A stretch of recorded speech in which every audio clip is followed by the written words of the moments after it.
தேவனுடைய வார்த்தைகளோடு உங்களை சந்திப்பது மிக்க மகிழ்ச்சி. கர்த்தர் நமக்காக யாவையும் செய்கிற தேவனாய் இருக்கிறார்.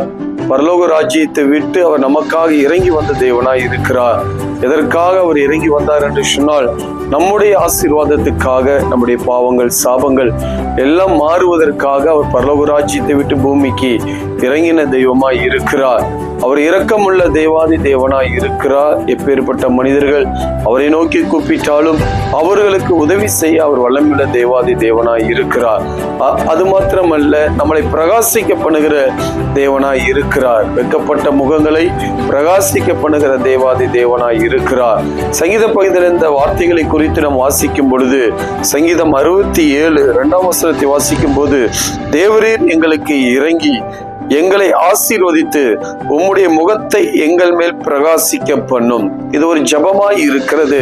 இந்த ஜபத்தை குறித்து வாசித்தபடியே நாட்கள் சொல்லப்படுகிறது, தேவரின் எங்களுக்கு இறங்கி எங்களை ஆசீர்வதியும் என்று சொல்கிற ஜபத்தை இதனால பார்க்கிறோம். ஆசீர்வாதம் என்று சொன்னால் ஏதோ ஒரு பணமோ பொருளோ அவைகள் மாத்திரமல்ல. இன்னைக்கு ஆசீர்வாதம் பணத்தை குறித்து தான் இன்னைக்கு சொல்லப்படுகிறது. ஆசீர்வாதம் என்பது பணத்தை மாத்திரம் சார்ந்ததல்ல, அது சமாதானத்தை சார்ந்தது. நமக்கு தேவையான பலத்தை அது சார்ந்ததா இருக்கிறது. நமக்கு தேவையான வெற்றிகளை கொடுக்கிறதா இருக்கிறது. நாம் செய்கிற எல்லாவற்றிலும் அது மேன்மை கொடுக்கிறதா இருக்கிறது.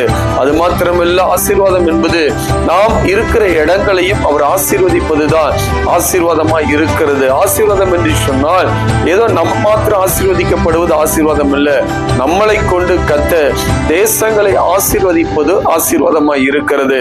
இப்பேற்பட்ட ஆசீர்வாதம் இந்த நாள நமக்கு வேண்டும் என்று சொன்னால் நாம் ஜெபிக்க வேண்டும். தேவனை இறங்கி எங்களை ஆசீர்வதியும் என்று சொல்கிற அந்த ஜபத்தை நீங்கள் கவனிக்க வேண்டும். இரண்டாவது காரியத்தை கவனிச்சு பார்த்தீங்கன்னு சொன்னால், உம்முடைய முகத்தை எங்கள் மேல் பிரகாசிக்க பண்ணும். அவருடைய முகத்தின் அந்த ஒளியானது நம்ம மேல பிரகாசிக்க பண்ண செய்ய வேண்டும். அதற்கு என்ன செய்ய வேண்டும் என்று சொன்னால், நாம் அவரை நோக்கி பார்க்க வேண்டும். அந்த பிரகாசம் இந்த நாட்களில் வெளிப்பட வேண்டும். இன்னைக்கு அநேகரை கவனித்து பார்ப்போம் என்று சொன்னால், இருளடைந்த ஒரு வாழ்க்கையை நோக்கி பயணிக்கிறார்கள். ஆனால் அவருடைய முகம் நம்ம மேல் பிரகாசிக்கும் பொழுது அது அநேகருக்கு அது ஒரு ஆசீர்வாதமாய் இருக்கும். வெளிச்சத்தை நோக்கி இன்னைக்கு அநேக ஜனங்கள் திரும்புவதற்கு அது ஒரு காரியமாய் இருக்கும். சுவிசேஷத்தின் ஒளி ஒவ்வொரு மேல் அது பிரகாசிக்கட்டும். கர்த்தர் நிச்சயமா இப்பேற்பட்ட ஆசீர்வாதங்களை உங்களுக்கு கொடுத்து கர்த்தர் நடத்த வல்லமையுள்ள தேவனாய் இருக்கிறார். உங்க சூழ்நிலையை மறந்து தேவனை நோக்கி கூப்பிடுங்க. இறங்கி அவர் ஆசீர்வதித்து அவருடைய ஒளியை நம்ம மேல பிரகாசிக்க பண்ணுகிற தேவனாய் இருக்கிறார். இப்பேற்பட்ட ஆசீர்வாதம் வேண்டும் என்று சொன்னால் ஜெபிங்க. கர்த்தர் இந்த நாளில் இப்பேற்பட்ட நன்மை வெளிப்படுத்துவார். எங்கள் அன்பு தகப்பனே, உமக்கு நாங்கள் நன்றி சொல்லி ஜெபிக்கிறோம் ராஜா. ஆண்டவரே, இறங்கி எங்களை ஆசீர்வதித்து எங்கள் மேல் முகத்தை பிரகாசிக்க பண்ணுகிற தேவன் நீங்க தான் தகப்பனே.